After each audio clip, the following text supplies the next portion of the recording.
அந்த பையன் வந்து ஸ்கூலுக்கு வந்தோடனே அம்மா ரொம்ப பசிக்குதுமா அப்படின்னு சொன்னாங்களாம்மா.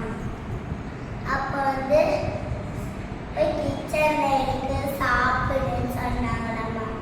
கிச்சன்ல போய் பார்த்தா இந்த பக்கம் ஹெல்த்தி ஃபுட்டாமா, இந்த பக்கம் ஜங்க் ஃபுட்டாமா. எதை சாப்பிடலான்னு